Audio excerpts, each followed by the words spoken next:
जय जय श्री चैतन्य जय हो नित्यानंदा। जय अद्वैत चंद्र जय गौर भक्त वृंदा। जय जय श्री चैतन्य जय हो नित्यानंदा। जय अद्वैत चंद्र जय गौर भक्त वृंदा। जय जय श्री चैतन्य जय हो नित्यानंदा। जय अद्वैत चंद्र जय गौर भक्त वृंदा। हरे कृष्ण। तो एक बार फिर आप सभी भक्तों का स्वागत। छठ गोस्वामी सीरीज या छठ गोस्वामियों के विषय में चर्चा करते हुए हम श्री रूप गोस्वामी के जीवन के विषय में कुछ चर्चा वार्ता कर रहे हैं। वैष्णव अपराध कितने भयंकर हो सकते हैं, हमने इसकी चर्चा कल करी थी। किस प्रकार एक भक्त को हमेशा बच के रहना चाहिए, हमने डिस्कशन किया था। किस प्रकार वैष्णवों से बात करनी चाहिए, किस प्रकार अपने क्रोध को रोकना चाहिए, किस प्रकार अपनी जिह्वा को संभालना चाहिए। जब उन्हें साधारण समझ लेते हैं तो भयंकर अपराध करते हैं और उन अपराधों के कारण भगवान हमसे दूर हो जाते हैं। तो किस प्रकार अपने को बचाना चाहिए, एक बुद्धिमान जीव इस बात को हमेशा ध्यान रखेगा और जो भूल जाएगा उसका क्या होगा ये तो आप स्वयं पढ़ ही चुके हैं। इसलिए अपने को बचा के रखना चाहिए। हमने कल विचार किया था कि रूप गोस्वामी की अब अंत लीला की तरफ बढ़ा जाए।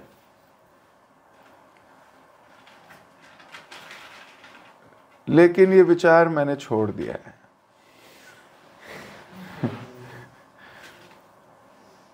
अभी थोड़ी और लीला पढ़नी चाहिए।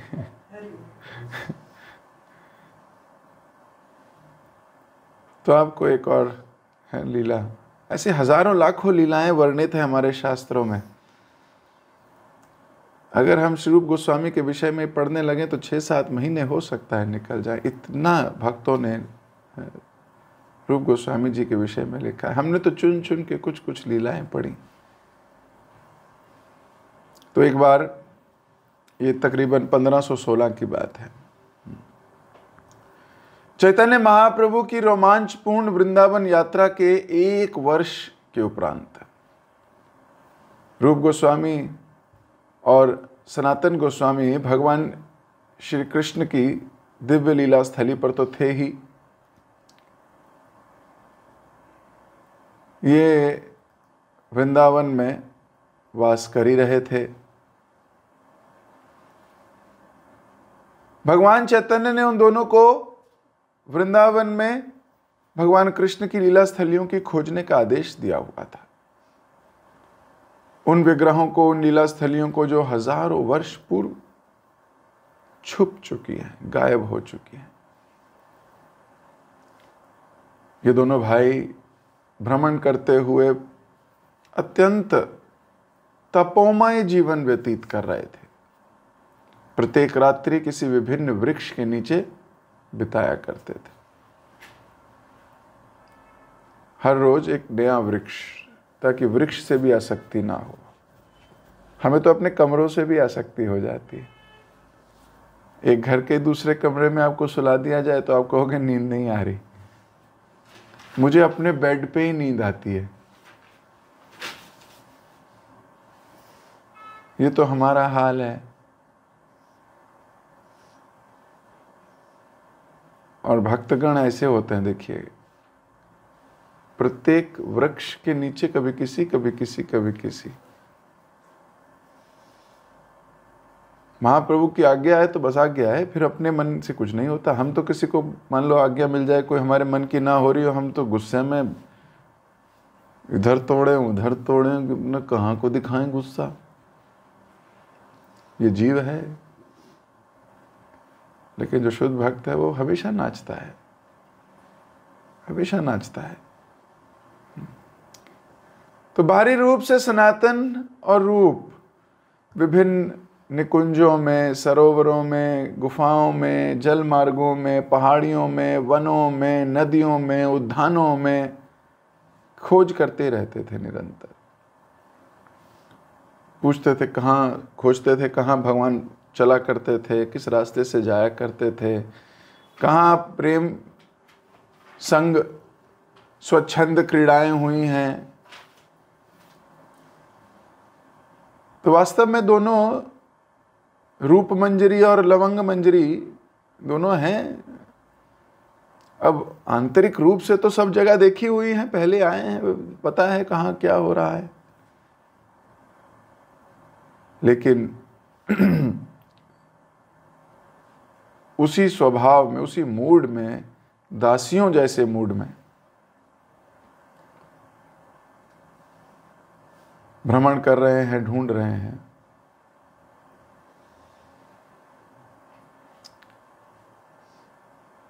एक बार श्रील प्रभुपाद जी ने कहा था कि वृंदावन धाम रूप तथा सनातन गोस्वामी द्वारा प्रदान किया हुआ हमारे लिए गिफ्ट है। तो वृंदावन धाम जो है वो हमें गिफ्ट में मिला है। किससे? रूप सनातन से। उन्होंने अनेक पुस्तकें लिखी ताकि दरिद्र लोग उसका लाभ उठाकर कृष्ण भावना भावित हो सके।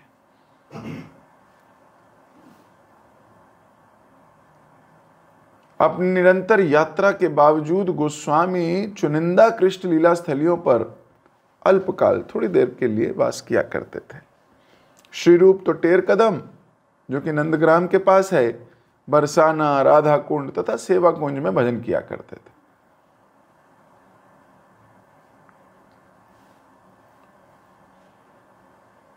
जीव गोस्वामी तो आपको पता ही है, जब निकाल दिया गया जीव गोस्वामी को तो मगरमच्छ की गुफा में, नंद घाट के पास है वो गुफा, वहीं पर जीवन बिताते थे अपना काफी समय, उनने वहां भी बिताया। इन कठोर परिस्थितियों में भी रूप और सनातन का हरिनाम कीर्तन कभी बंद नहीं हुआ, कभी बंद नहीं हुआ। कहा जाता है, शास्त्र बताते हैं कई जगह, कि सनातन गोस्वामी तो 2 या 3 घंटे सोते थे बस।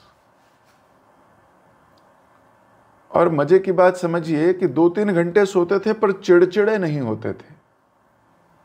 हमारी तो 1 घंटा नींद कम रह जाए तो कितना चिड़चिड़ापन। फिर तो वैष्णवों को क्या, भगवान को भी हम नहीं दिखते ठीक से।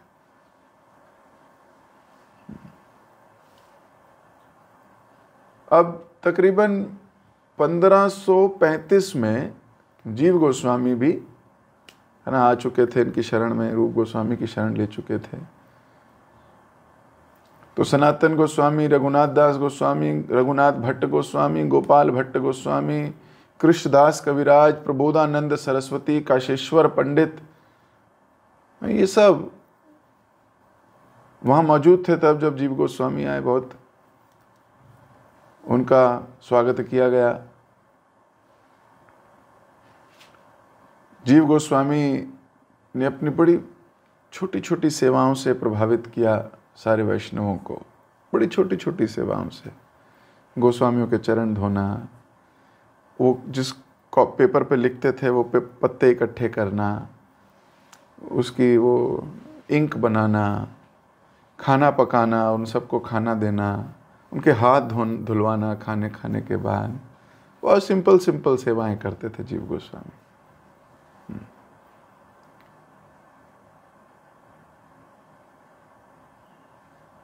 तो वहाँ कोई मंदिर तो तब था नहीं, घने जंगल थे। तो रूप गोस्वामी ने किसी प्रकार की भूमि ली नहीं थी, एक पेड़ के नीचे रहते थे। अब मैं आपको बताता हूं कि कैसे मंदिर निर्माण हुआ है।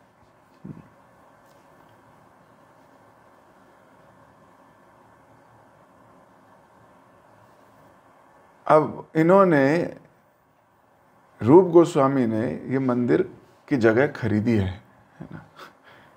कैसे खरीदी, तो उसके विषय में थोड़ी चर्चा। सेवा कुंज में जो जगह है वो कैसे इन्होंने ली। जीव तथा रूप गोस्वामी सेवा कुंज के मध्य में एक साथ रहा करते थे। वास्तव में उस समय सेवा कुंज बहुत विशाल स्थल था, किंतु कोई मंदिर नहीं था वहां, कोई भवन, कोई ऐसे कुछ भी निर्मित नहीं था। वहां का सम्राट जिसने उस स्थान को खरीद रखा था सोचता था, मैं अत्यंत भाग्यशाली हूं कि रूप गोस्वामी जैसा एक महान भक्त यहां वास करता है। रूप गोस्वामी के कृष्ण भावना के तत्व ज्ञान के श्रवण हेतु कई वैष्णव सेवा कुंज में एकत्रित हुआ करते थे।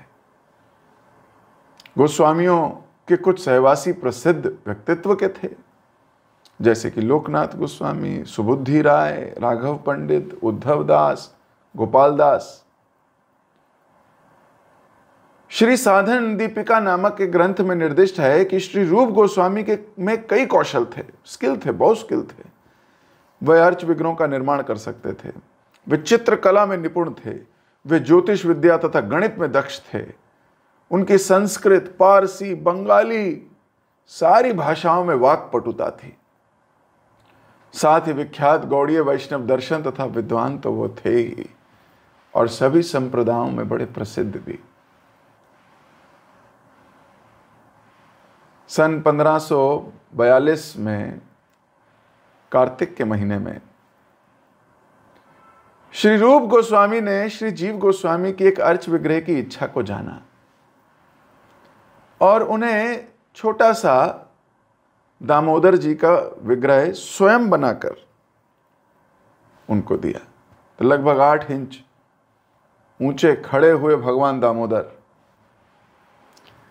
तो मध्य प्रदेश में विंध्या पर्वत से लाए गए काले रंग के एक संगमरमर टुकड़े से बनाए गए।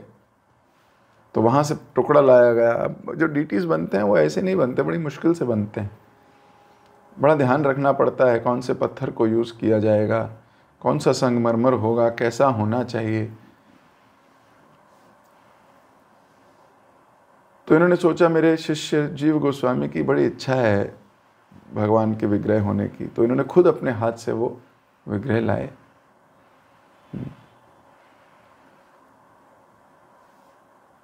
तो विशाल मंदिरों के निर्माण से पहले गोस्वामी तो अपने अर्च विग्रहों की पूजा बड़ी सादगी से वृक्ष के नीचे रखते थे और वहीं सोते थे, वहीं पर ही उनकी पूजा करते थे। तो 1542 में ही गोपाल भट्ट गोस्वामी से स्वयं राधा रमण जी प्रकट हो चुके थे। वो शालिग्राम से निकले थे। इनकी कथा मैं करूंगा जब गोपाल भट्ट गोस्वामी के विषय में चर्चा करूंगा। तो जहां अभी राधा रमण मंदिर है वहां पर पहले एक बड़ा जलाशय हुआ करता था।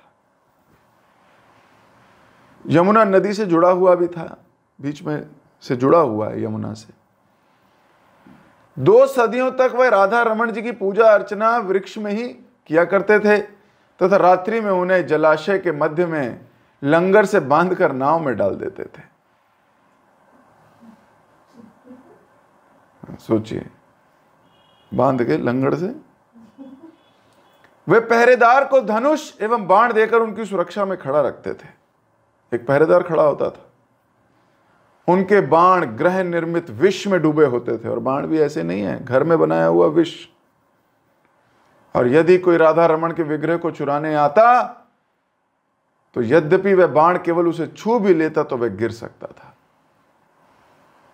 राधा रमण मंदिर में वो बाण आज भी मौजूद है। 1542 की बात है, तकरीबन 500 वर्ष पूर्व। 1558 में सनातन गोस्वामी जी संसार से उनका तिरुभाव हुआ। जीव गोस्वामी ने सेवा कुंज की रक्षा हेतु आधिकारिक रूप से वह भूमि गौड़ीय वैष्णवों के लिए खरीद ली। सेवा कुंज कई कारणों से एक विशेष पवित्र स्थान था। यहाँ सनातन गोस्वामी अपने प्रिय विग्रह मदन मोहन जी की भी अर्चना करते थे। बाद में वह समाधि में प्रविष्ट हुए। परम भगवान श्री दामोदर यहीं पर रूप तथा जीव गोस्वामी की सेवा करने के लिए प्रकट हुए। उनके उत्कृष्ट वैष्णव यहीं पर आकर भजन किया करते। रूप गोस्वामी की प्रेमा भक्ति पर चरितार्थ प्रवचनों का श्रवण करते। साथ ही सेवा कुंज सर्वाधिक महत्वपूर्ण है, क्योंकि इसके भीतर श्री श्याम सुंदर, श्रीमती राधा रानी व गोपियों के संग आनंदमय लीलाओं का आस्वादन आज भी होता है। तो 30 रुपए में खरीदी थी जगह। किससे? अकबर सम्राट के स्थानीय जमींदार थे तब, अलीकांत चौधरी। तो 30 रुपए में ये पूरा सेवा कुंज, जो आप सोच सकते हो कितना बड़ा है, अभी तो 300 करोड़ से भी ज्यादा का होगा, उस जमाने में 30 रुपए का था।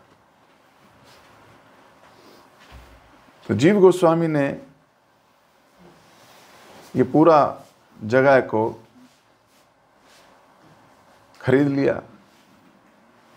आज भी वो मौलिक अधिकार पत्र वृंदावन शोध संस्थान में मौजूद है। आज भी आप जाके वो पढ़ सकते हो, सेल डीड।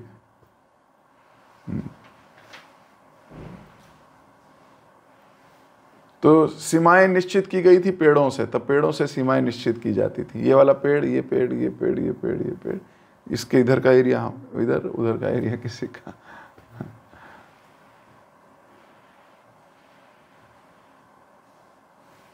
तो अंतिम दिनों में रूप गोस्वामी ने अपनी सारी हाथ से लिखी हुई हस्तलिपियां, टीकाएं उनको जीव गोस्वामी को सौंपा और उनको कहा कि अब ये सब तुम रखना, और हो सके तो इनका आगे इनकी कॉपीज बना बना के, डुप्लीकेट कॉपीज, उस जमाने में फोटोकॉपी तो होती नहीं थी, उसी को दोबारा से हाथ से लिखना होता था। 4 लोगों को चाहिए तो क्या करना होता था? 4 लोगों को उसे लिखना होता था। अभी तो हम फटाक से, हाँ, किसी को चाहिए, प्रभु जी आप कौन से ग्रंथ पढ़ रहे हो, हमें दे दीजिए तो मैं व्हाट्सएप कर देता हूँ, फटाक से चला जाता है। उस जमाने में हाथ से लिखना होता था। सोचिए अगर किसी को भागवतम सेट देना है तो क्या करना होगा।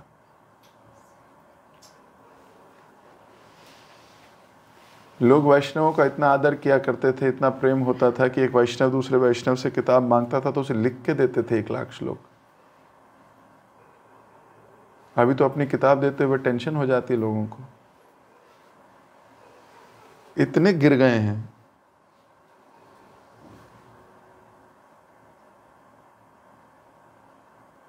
लेकिन उस जमाने में लिख के 1 लाख श्लोक लिखते थे, 6, 7, 8 महीने लग जाते होंगे, में भी ज्यादा लगते होंगे, और फिर उस भक्त को गिफ्ट किया करते थे किताब।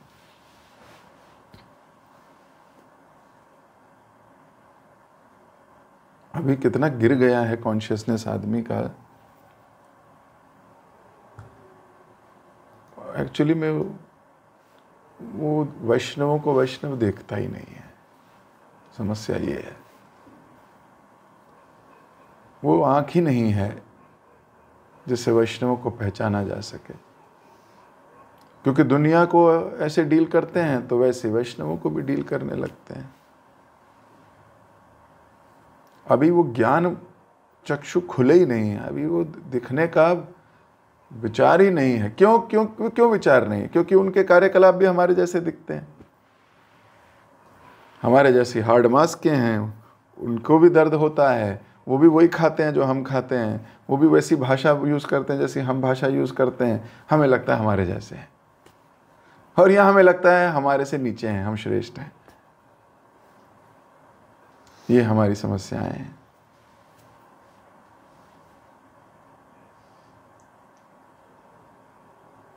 ज़्यादा संग हो जाता है तो लगता है अरे ये तो मेरे जैसे ही है, हाँ ये तो मेरे जैसे, सब कुछ तो मेरे जैसा है। वही खाना बनता है, वैसी राजमा आते हैं, वैसी चावल हैं, वैसी रोटी खाते हैं, वैसी घर की EMI दे रहे हैं। ये तो मेरे जैसे ही हैं, मेरी थोड़ी कम है, इनकी ज्यादा है। तो अपने जैसा ही समझ लेते हैं। यही भगवान की लीला है। यही भगवान ने माया को कहा हुआ है कि बुरे लोगों को, उन लोगों को जो अपने आप को वैष्णव सोचते हैं, अपने आप को वैष्णव मानते हैं, लेकिन भक्ति ज़्यादा नहीं है, उनको इसी भ्रम में रखो, वो देख ही ना पाए मेरे भक्तों को, और उनका अहंकार भी बना रहे कि वो वैष्णव है। ये अहंकार भी बना रहे कि मैं वैष्णव हूं, लेकिन वैष्णवों को देख ही ना पाए। यही व्यक्ति च्युत होता है। आप देखिए, करोड़ों सालों से हम इस संसार में हैं। भगवान की कृपा से वैष्णव संग मिलता है। हमें पहले भी मिला होगा। जब भगवान ने तिनका तिनका एक दूसरे को हम सबको मिला दिया इस प्रकार, तो इसका मतलब हमारा पुराना कोई संबंध तो है, नहीं तो ऐसे मिलते नहीं। कैसे मिलते ही आकर्षण हो जाता है एक दूसरे के साथ, ये पुराना आकर्षण है। तो सब साथ में ही थे। अब विचार कीजिए, हजारों लोग साथ थे, उनमें से कुछ निकल गए और कुछ निकल गए भगवत धाम। उनकी कॉन्शियसनेस प्योर हो गई, मान लो चले गए भगवान के धाम। कौन रह गए? वो रह गए जो एक दूसरे को पहचान नहीं पाए। वो रह गए जिन्होंने वैष्णवों को वैष्णव देखा नहीं। फिर कई जन्म बाद वो फिर मिले मनुष्य शरीर में आके। फिर उनमें से कुछ पवित्र हो गए, वैष्णवों को वैष्णव समझने लगे, हाथ जोड़ के एकदम विनम्रता के साथ जीवन व्यतीत किया, निकल गए भगवत धाम। बाकी कौन रह गए? जो फिर पहचान नहीं पाए,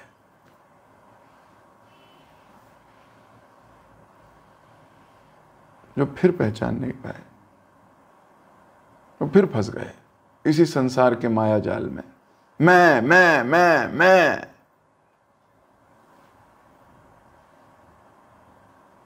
फिर चले गए कुछ लोग, फिर मिले, वो फिर से वैष्णव संग हुआ उनका, उन्होंने फिर सीरियसली नहीं लिया, फिर अपनी चीप मेंटालिटी, और फिर उसमें से कुछ चले गए भगवत धाम, और फिर बाकी रह गए। तो हम सैकड़ों सालों से यही कर रहे हैं, इसीलिए यही रह गए।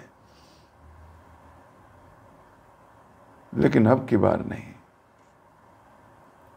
अब की बार ये अपराध नहीं करेंगे। दिख गया पुराना जीवन, समझ में आ गई पुरानी बातें, समझ में आ गया कि मैं क्यों अटका हूं इस संसार में, समझ में आ गया कि अपराधों के कारण, अनर्थों के कारण, अविद्या के कारण मैं फंस गया यहां। अभी मैं शुद्ध वैष्णव संग करूंगा। जब व्यक्ति वैष्णव संग करता है तो अविद्या और अनर्थ तो चले ही जाते हैं, बस उसे अपराधों से बचना है,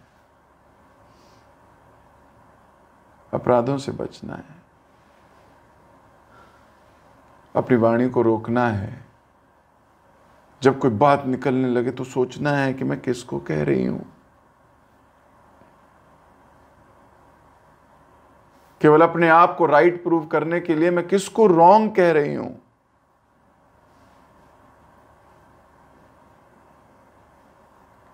अभी बहुत कॉन्शियसली हमें डिवोटीज का संग करना है, लेकिन हम देख नहीं पाते। क्यों? क्योंकि हम उनका आचरण अपने जैसा पाते हैं। क्योंकि भक्तगण जिनके साथ रहते हैं उनके जैसे आचरण दिखाते भी हैं। क्यों? बताना चाहते हैं we are very simple like you. वैष्णव क्रिया मुद्रा बहुत डिफरेंट है।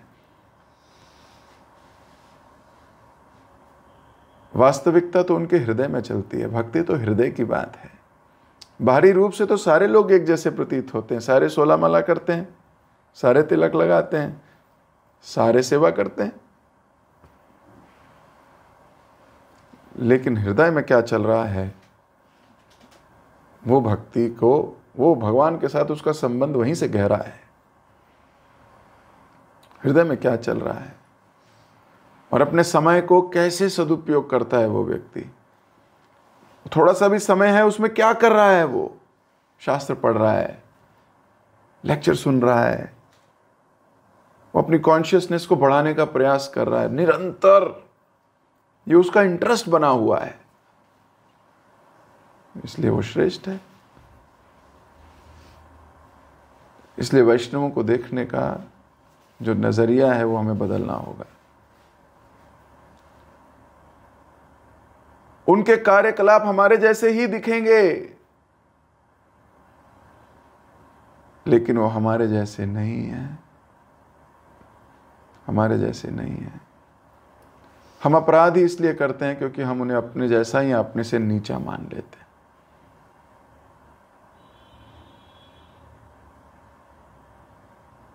जिस दिन हमारी ये दृष्टि बन गई, भगवान हमारे पे प्रसन्न हो जाएंगे। जिस दिन हमने वैष्णवों को प्रसन्न करना सीख लिया, अपने को गलत प्रूव हो जाने दो, क्या फर्क पड़ता है। Yes I am wrong, you are right. Yes I am wrong, I am sorry, you are right. The day, ये वो दिन होगा जब आप अपनी ईगो पे जीत चुके होगे। ये वो दिन है जब आप अपने अहंकार को जीत चुके हो। ये वो दिन है जब आपने अपनी फॉल्स ईगो को ट्रू ईगो में बदल दिया है। ये वो दिन है जब आप अपनी परम कॉन्शियसनेस में आ गए हो। अब आप अपने स्वरूप के अनुरूप कार्य कर रहे हो। जीवरा स्वरूप हो नित्य कृष्ण दास। अब आप उस स्वरूप में आ जाओगे। हमारे पुराने आचार्य जब व्यक्ति इस स्वरूप में आ जाता था तो उसकी स्वरूप सिद्धि बताया करते थे। अब तो भक्ति सिद्धांत सरस्वती ठाकुर के बाद उन्होंने बंद किया ये सब बताना।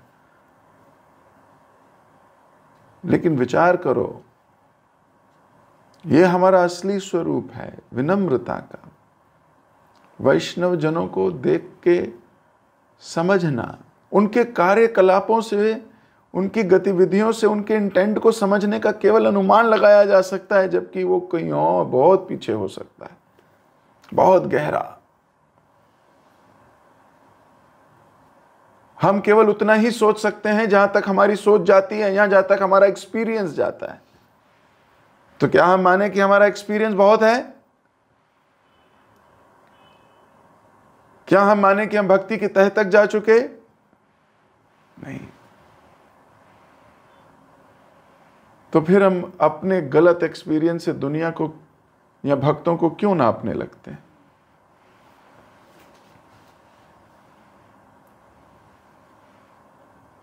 और अगर ये भी मान लें कि वो गलत ही है, मान लें, तो भी हमारा ही जीत होगी। अगर हम हाथ जोड़ के विनम्र रहते हैं तो भी हमारी ही जीत है।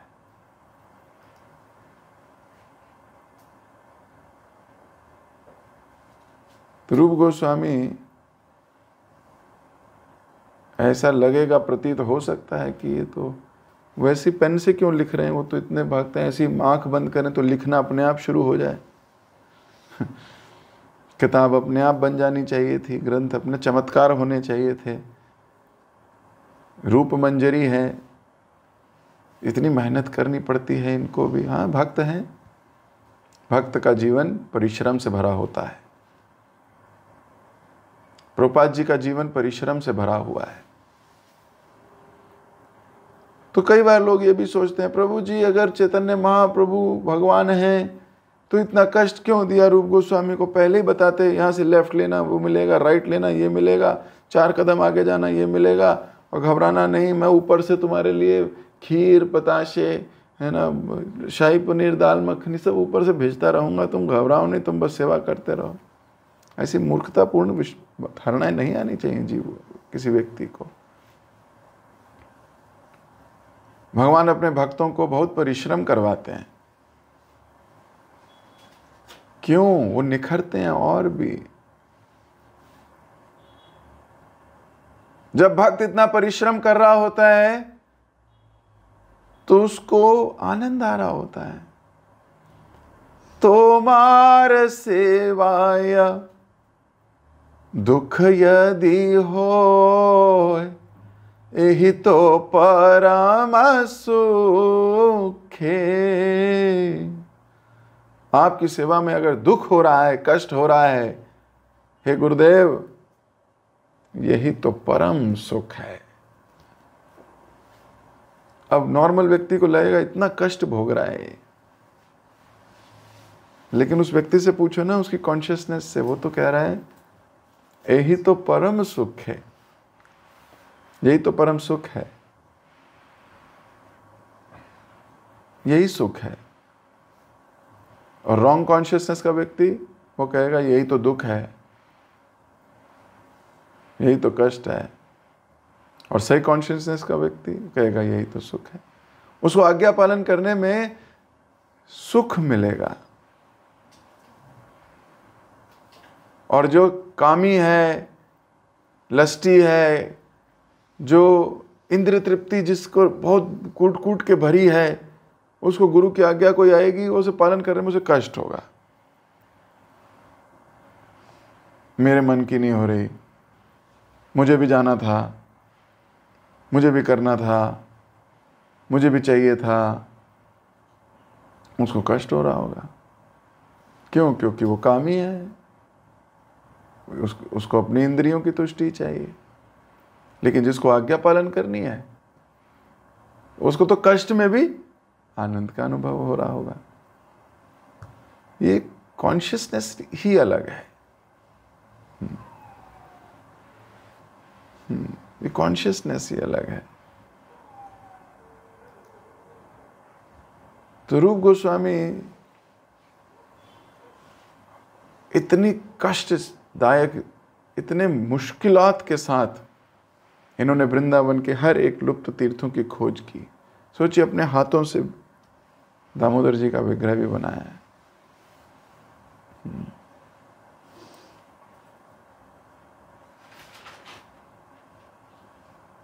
तो केवल यही नहीं, इनके संबंध देखिए। रूप गोस्वामी के संबंध हर गोस्वामी के साथ है।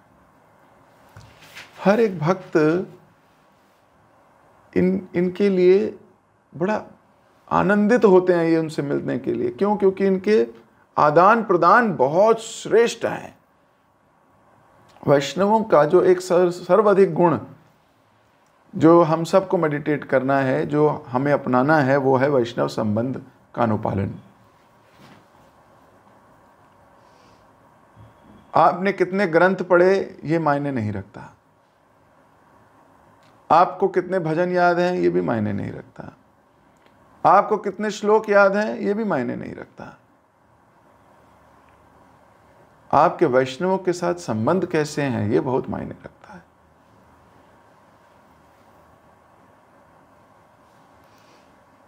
बहुत मायने रखता है।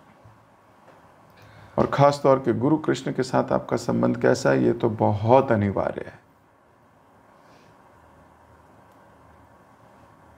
बिना ये संबंध प्रगाढ़ किए अगर आप सोचें कि हम भक्ति में आगे बढ़ जाएंगे तो आप स्वप्न देख रहे हैं, खुली आंख का स्वप्न।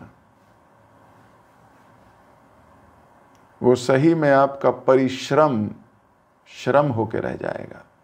श्रम एव ही केवलम। अगर हमने भक्तों के साथ, वैष्णवों के साथ अपने संबंधों को ठीक नहीं किया, खास तौर के गुरु और कृष्ण के साथ अगर हमारे संबंध अच्छे नहीं हैं, या हम उसको संबंध को प्रगाढ़ करने के लिए प्रयास भी नहीं कर रहे हैं। We are doing what normally everybody is doing, we are also doing, लेकिन हमारा कोई विशेष संबंध हम नहीं बना रहे। हम अपनी सेवा भाव से, अपनी भक्ति से, अपनी डेली एक्टिविटीज से we are not pleasing the spiritual masters, then we are not going anywhere. हम केवल अपने अहंकार के साथ जी रहे हैं कि मैं भक्त हूं। ये भक्ति की पोल खुल जाएगी अपने अंतिम दिनों में।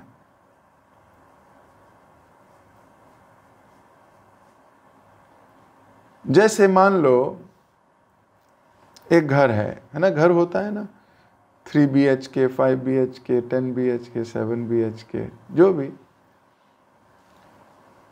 उसमें फ्रंट डोर से एंट्री किसको मिलती है? Front door entry front door entry मिलती है गेस्ट्स, घर वाले या कोई बड़े VIP, उन्हीं को तो पहले फर्स्ट फ्रंट डोर से एंट्री मिलती है। सर्वेंट को एंट्री कहां से मिलती है? उसके लिए एक बैक डोर बनाया जाता है ना, सर्वेंट एंट्री डोर। वो बैक डोर से एंट्री कर जाता है, उसे कोई पूछता भी नहीं, उसे घंटी भी नहीं बजानी। बाकियों को घंटी बजानी होगी, अपना प्रमाण पत्र दिखाना होगा, तब जाके एंट्री मिलेगी। आप प्रधानमंत्री के घर में कैसे घुस सकते हो? बताओ, घुस सकते हो फ्रंट डोर से? बताओ, कोई घुस सकता है प्रधानमंत्री के घर में फ्रंट डोर से? पर जो वहां के सेवक हैं, उनको हर बार अपना ID दिखाना पड़ेगा क्या? अरे वो डस्टबिन लेके भी बाहर चले जाते हैं, डस्टबिन लेके अंदर आ जाते हैं।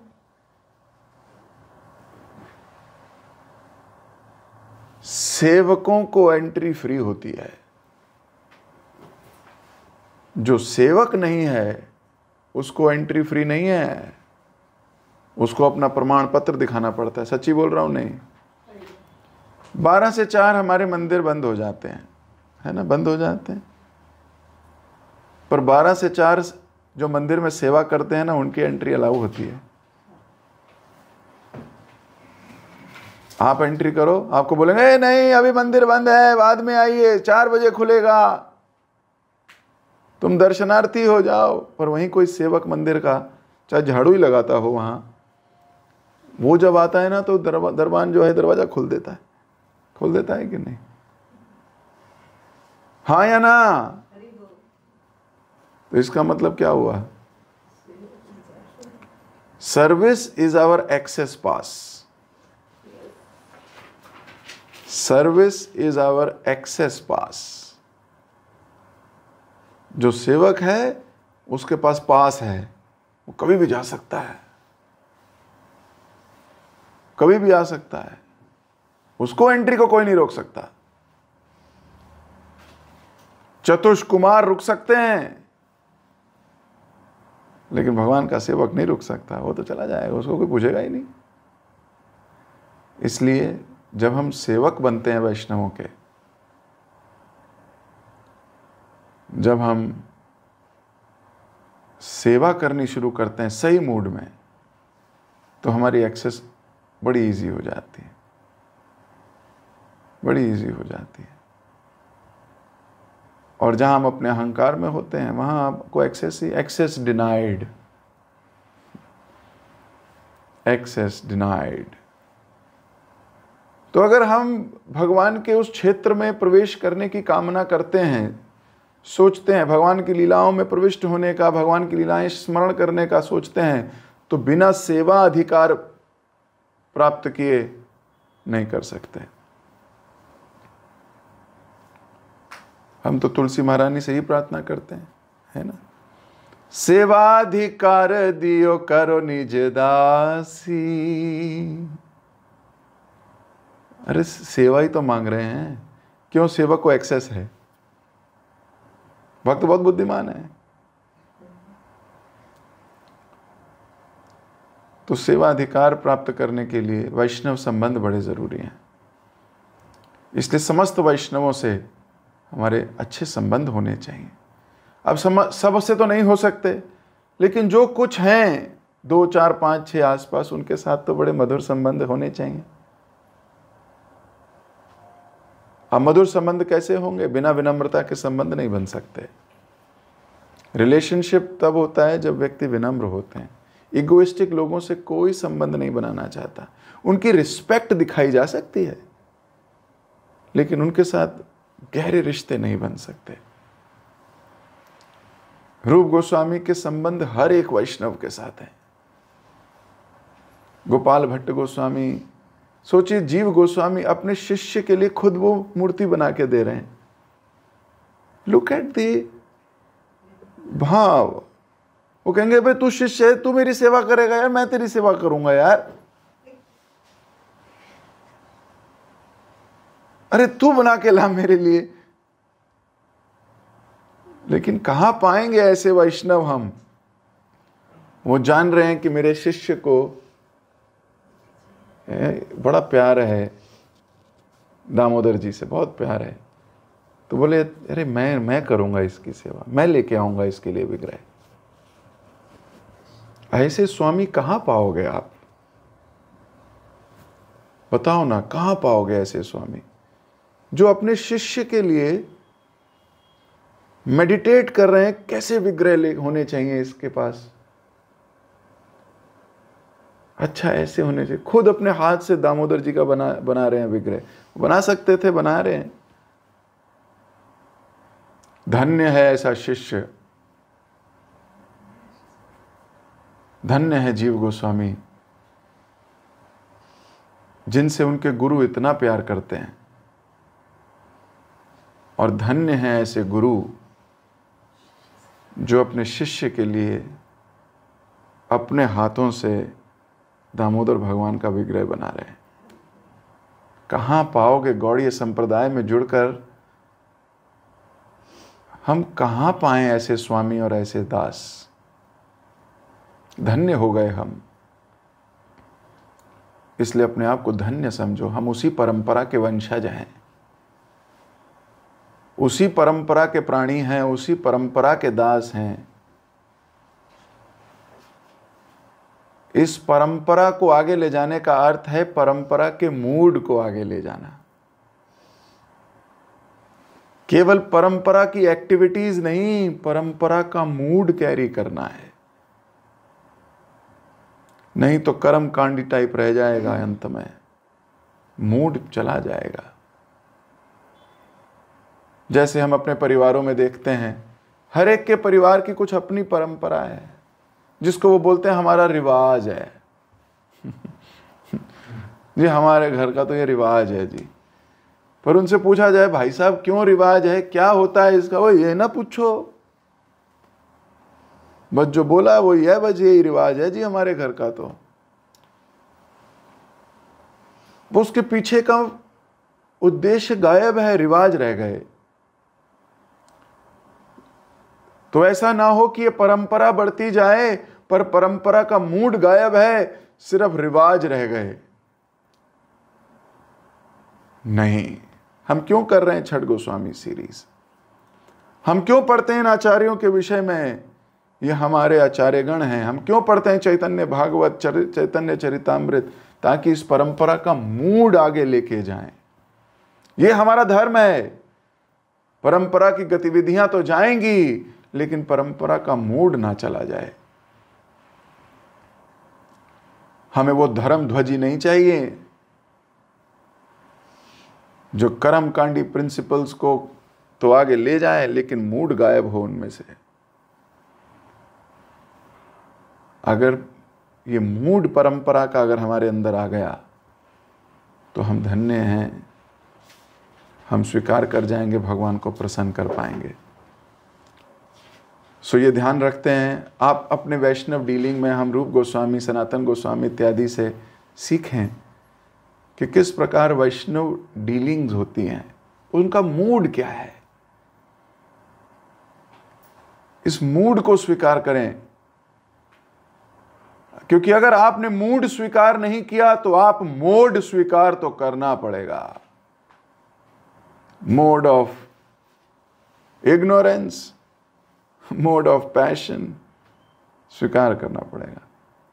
उस मोड से अच्छा है सही मूड में आ जाए। मूड जरूरी है, दासत्व का मूड। हम समस्त वैष्णवों के दास हैं, स्पेशली हम गुरु और कृष्ण के परम दास हैं। ये मूड हमेशा ध्यान रहे। अगर आपका मूड अच्छा है तो आप समस्त वैष्णवों को प्रसन्न कर सकते हो। इसलिए हम रूप गोस्वामी पाद से ये प्रार्थना करते हैं कि हमारा मूड हमेशा ठीक रहे। वे सब वर देने में सक्षम है। वांछा कल्पतरुभ्यश्च कृपा सिंधुभ्य एव च पतितानाम पावनेभ्यो वैष्णवेभ्यो नमो नमः। वो समस्त प्रकार की इच्छाएं पूर्ण करने में सक्षम है। तो हमारी भी एक इच्छा है, हमारी इच्छा है कि हम हमेशा इस गुरु परंपरा के जो ये वैष्णव मूड है, इस मूड को हम कभी त्यागे नहीं। अपनी कंडीशनिंग की वजह से, अपने एक्सपीरियंसेस की वजह से, अपने पास्ट में हुए एक्सपीरियंसेस, पास्ट में हुए जो मूड फ्लक्चुएशंस, इनकी वजह से हम अपने वैष्णव गौड़ीय परंपरा को ना त्यागें। हर वक्त इस परंपरा के अधीन हो, रूपानुगा बने, रूप गोस्वामी के अनुगामी, उनके बताए हुए पद चिन्हों पर चलते हुए अपने जीवन को व्यतीत करें, ताकि इस बार जो साधु संग, वैष्णव संग का जो हमें लाभ प्राप्त हुआ है, जो ये भाग्य उदय हुआ है, हम अपनी गलतियों से, अपने अपराधों से फिर कहीं बिछुड़ ना जाएं, फिर कहीं संग को ना त्याग दें, फिर कहीं रह ना जाएं। बाकी वैष्णव तो निकल जाएंगे भगवत धाम, कहीं रह ना जाएं यहाँ। हे रूप गोस्वामी, आप समस्त प्रकार के वर देने में सक्षम हैं, क्योंकि आप जिनके दास हैं ये उनका रोज का काम है। वरम देव मोक्षाम न मोक्षाम वदिम वा नाचाने व्रणे हम वरे शदपिहा इदम ते वपुरनाथ गोपाल बालम सदा में मनस्याम वीरास्ताम की मन्ये। वरम देव मोक्षाम न मोक्षाम वदिम्बा। आप समस्त प्रकार के वर देने में सक्षम हैं, ये भगवान के लिए कहा जा रहा है। लेकिन भगवान के जो भक्त हैं वो उनसे भी 4 कदम आगे हैं, क्योंकि भगवान तो वर देने में सक्षम हैं, उनके भक्त भगवान को ही देने में सक्षम हैं।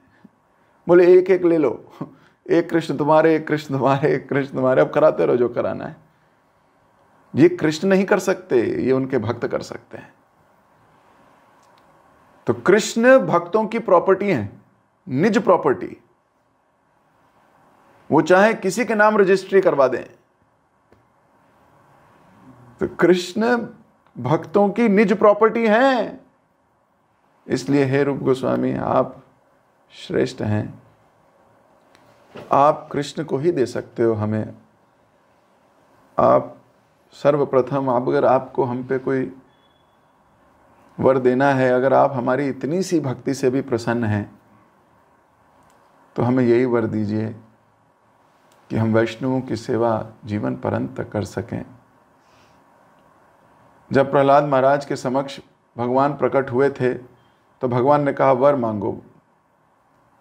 तो प्रहलाद महाराज सोच रहे हैं अगर मैं इनको ये तो चले जाएंगे 4-5 मिनट बाद, ये तो वर देंगे और फिर चले जाएंगे, तो मेरे पास क्या रहेगा। तो बोले मुझे नारद जी दे दो, मुझे नारद जी की सेवा दे दो, मुझे गुरु की सेवा दे दो, क्योंकि वो कहीं नहीं जाएंगे। आप तो 2-4 मिनट पब्लिक अपीयरेंस देते हो and then you go, but I need somebody who doesn't go anywhere. मुझे उनके चरणों की भक्ति दे दो। तो इसलिए हम भी वैष्णव संग मांगे। वैष्णवों के चरणों में सेवा मांगे। रूप गोस्वामी से अगर कुछ मांगना है तो ये मांगे, नाम में रुचि मांगे। तो इन्हीं प्रार्थनाओं के साथ मैं अपनी वाणी को विराम दे रहा हूं। समय काफी हो गया। इनकी अंतर ध्यान लीला तो कल पढ़ेंगे। अब न जाने क्यों मन नहीं कर रहा कि रूप गोस्वामी अंतर ध्यान हो सकता है कल कोई और लीला ले आऊं। जगत गुरु श्रील प्रभुपाद की जय, श्रीपाद रूप गोस्वामी की जय। हरे कृष्णा। किसी भक्त को कोई प्रश्न? तो हम एक क्वेश्चन ले सकते हैं आज। ओह, क्वेश्चन एक लेना है, हाथ 3 खड़े हैं, तो 1/3 1/3 1/3 करें क्या? ऐसे नहीं। पवित्र रुक्मिणी।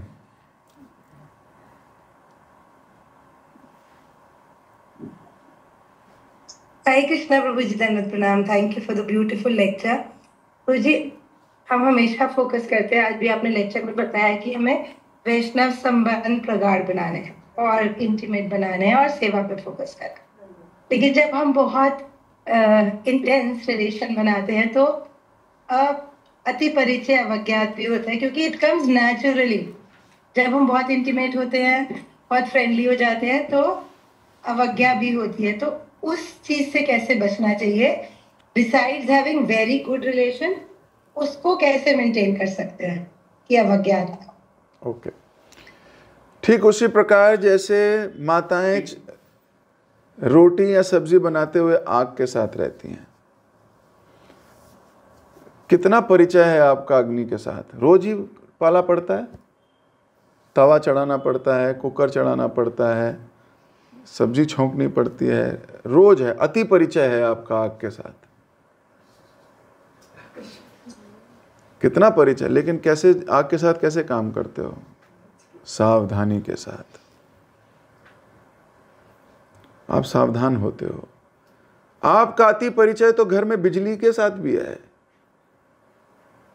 तारों के साथ भी है कि नहीं? पर कैसे जीवन व्यतीत करते हो? बड़ी सावधानी के साथ। जब सावधानी हटती है तो प्रॉब्लम होती है। जब आप रोटी बनाते हो, गैस चढ़ाते हो, गैस पे या कोई गैस के ऊपर आग लगाते हो खाना बनाने के लिए, तो सावधान रहते हो। हम भक्तों के साथ भी हमें सावधान होना चाहिए, कैजुअल नहीं होना चाहिए, कैजुअल नहीं होना चाहिए। हम कैजुअल हो जाते हैं, लेकिन कोई बात नहीं, अगर हो भी गए तो क्षमा मांगनी चाहिए। संबंध कैसे बनते हैं? संबंध बनते हैं जब व्यक्ति क्षमा मांग के आगे बढ़ जाता है। संबंध कब बिगड़ते हैं? जब ईगो आ जाती है। मैं क्यों मांगू, वो मांगेगा, मैं क्यों मांगू, मैं क्यों करूं। जब अहंकार आते हैं तो संबंध टूटते हैं। मैंने अपने जीवन में पाया है 90% जो प्रॉब्लम्स हैं वो सिर्फ हमारी रॉन्ग कम्युनिकेशन और अहंकार की वजह से है। केवल 10% प्रॉब्लम ही जेन्युइन प्रॉब्लम्स होती हैं। 90% प्रॉब्लम्स तो हमने खुद बनाई होती हैं। तो सावधानी रहनी चाहिए। वैष्णवों के साथ अगर आपको जीवन व्यतीत करना है तो सबसे पहले तो विनम्र होना पड़ेगा। बिना विनम्रता के आप वैष्णवों के साथ नहीं रह सकते। क्यों? वो 1 मिनट में बोलेंगे ये कर दो, अगले मिनट बोलेंगे कुछ और करो, ये क्यों किया? अरे प्रभु जी आप ही ने कहा था। अरे अभी भी तो मैं ही कह रहा हूं। भक्त विनम्र बना देते हैं बहुत। प्रभु जी जरा पानी लाना। अरे पानी क्यों लाया? अरे आपने गुरु जी पानी मांग। अरे अब मैं कह रहा हूं पानी नहीं चाहिए, दूध चाहिए। आप बोलोगे पागल आदमी है, पानी मांग के दूध पीता है। अगर आपने ऐसा सोचा तो खत्म हो गए। अगर आपने सोचा जी यस, विनम्र हो जाएगा व्यक्ति, तो भक्तों के साथ विनम्र लोग रह सकते हैं और विनम्र लोग भगवत धाम जा सकते हैं। तो हमें क्या करना होगा? हमें विनम्रता लानी होगी। रिश्ते बचेंगे जब आप वैष्णवों को वैष्णव समझोगे, चाहे वो जूनियर ही हो, we should consider them as Vaishnavas. Krishna has sent them so that we all can serve together, ताकि हम सब मिलके भगवान की सेवा कर सकें। इसलिए भगवान ने उन्हें हमारे जीवन में भेजा। We should value their association first. Second, even they should value association. क्षमा मांगो और आगे बढ़ो। Don't go into the shell. Come out of the shell.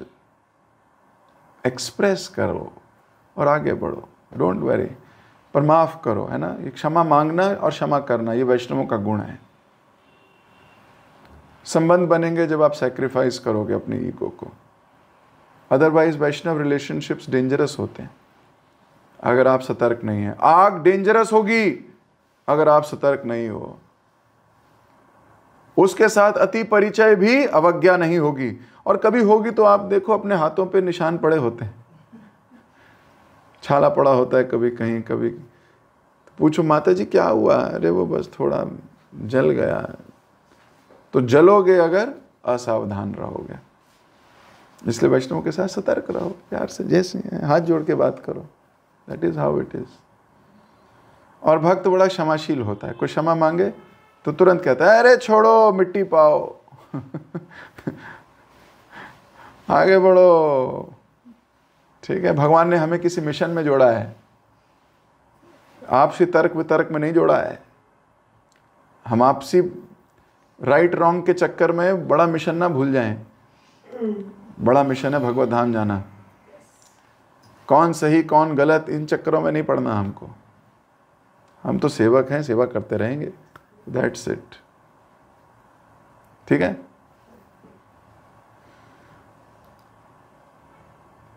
But ऐसा करने से बहुत फॉर्मल रिलेशन बनेगा ना, जिससे बहुत इंटीमेट फ्रेंडली रिलेशंस होते हैं, वहां पर ऐसे माफी मांगना, मतलब I got your point, yes, हमें आग की तरह करना चाहिए। बट कुछ रिलेशंस ऐसे होते हैं, बड़े फ्रेंडली रिलेशन, जिनसे हम रोज मिलते हैं, रोज इंटरेक्ट करते हैं, तो उनके साथ तो कभी ज्यादा समस्या आएंगी नहीं जिनके साथ बहुत इंटीमेट है उनसे तो लड़ भी लोगे तो क्या बड़ी बात है, वो तो अपने हैं। थोड़ा बोल भी दिया तो क्या हो गया, वो तो अपने हैं। उनके साथ तो डिशुम डिशुम चलता है। जो इतने प्रगाढ़ हैं वो बुरा मानेंगे नहीं। फिर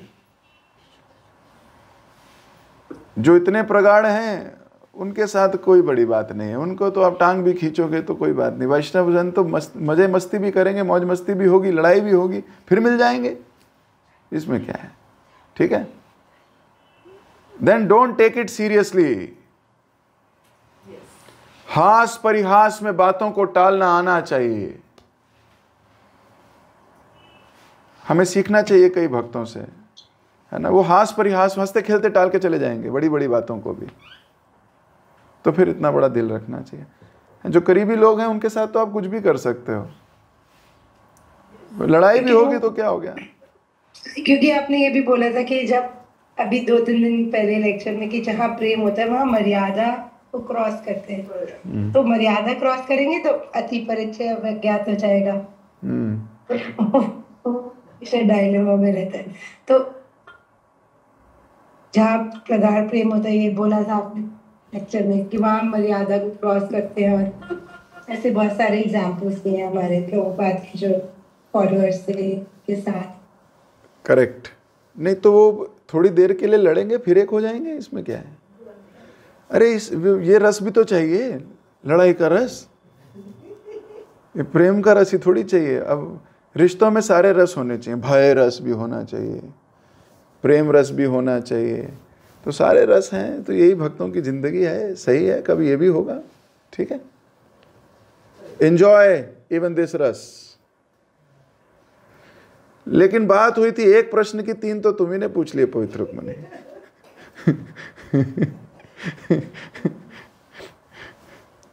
ठीक है, अभी रुकना पड़ेगा, है ना। हरे कृष्णा। तो आप सबसे मुलाकात होगी कल। जगत गुरु शिल प्रभुपाद की जय। हरे कृष्णा। हरे कृष्णा प्रभु जी, दंडवत प्रणाम। थैंक यू सो मच प्रभु जी, बहुत सुंदर क्लास के लिए। आपकी क्लास में स्टार्टिंग में आपने ये बताया कि भक्त के कोई आसक्ति नहीं होता है। जैसे दोनों भाई हर रात को अलग अलग पेड़ों के नीचे रहा करते थे, तो आपने ये भी बताया कि हमारा आसक्ति तो उसी रूम के साथ भी होता है और कंबल के साथ भी होता है, तो जबकि वो उन्होंने कंबल भी छोड़ दिए थे। और आप 2 दिन पहले भी क्लास में बता रहे थे कि स्ट्रॉन्ग आसक्ति तो हमारी मोबाइल आत्मा के साथ भी बना हुआ है, तो आसक्ति को हमें छोड़ना है। और आपने ये बताया कि आज की डेट में जो ग्रंथ होते हैं, शास्त्र होते हैं, हमें तुरंत मिल जाते हैं। तो पहले की बात आप बता रहे थे कि वहाँ पे वो भक्त लिख लिख के उसका कॉपी बनाया करते थे, और किसी को गिफ्ट देना है वो लिख के देते थे।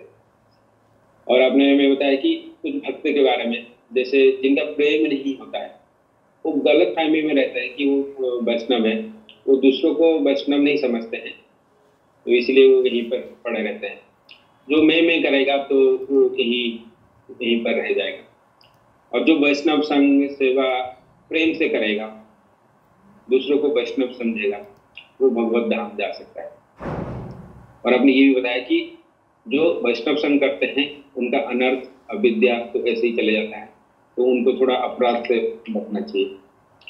और वैष्णव को जो देखने का नजरिया भी हमें बदलना चाहिए, क्योंकि उनका जो एक्टिविटी क्रियाकलाप होते हैं वो हमारे जैसे तो होते हैं, पर ऐसा एक्चुअली होता नहीं है। उनको हम नहीं समझ सकते हैं। जैसे आपने बताया कि हम वहीं तक सोच सकते हैं जहाँ तक हमारा एक्सपीरियंस है, और जो वैष्णव है हमारी जो एक्सपीरियंस से भी वो आगे।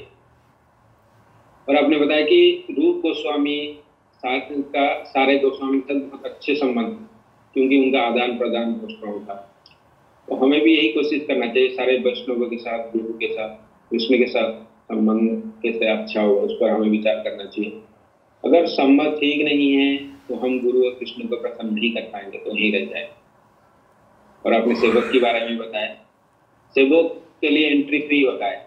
जैसे आपने घरों की भी एग्जाम्पल दिया, जब एक सर्वेंट होता है उसके बैक डोर से एंट्री होता है, कभी भी वो आ जा सकता है, जबकि एक VIP होता है उसको घंटी बजाना पड़ता है। वैसे मंदिर का भी आपने बताया, जब भी एंट्री बंद हो जाता है तो उसका भी सेवा चालू रहता है। तो हमें हमेशा सेवक का मूड में रहना चाहिए, VIP के मूड में नहीं रहना चाहिए। और आपने लास्ट में ये बताया कि केवल परंपरा का रिवाज में नहीं रहना है, परंपरा का जो रिवाज है उसमें नहीं रहना है, परंपरा के मूड के साथ हमें रहना। Thank you so much. सभी भक्तों को भी धन्यवाद इतने प्रेम पूर्वक श्रवण करने के लिए। प्रभु जी का धन्यवाद करेंगे एक बार। Hare Krishna Hare Krishna Hare Krishna Hare Krishna Krishna Krishna Hare Hare Hare Ram Hare Ram. Thank you so much प्रभु जी।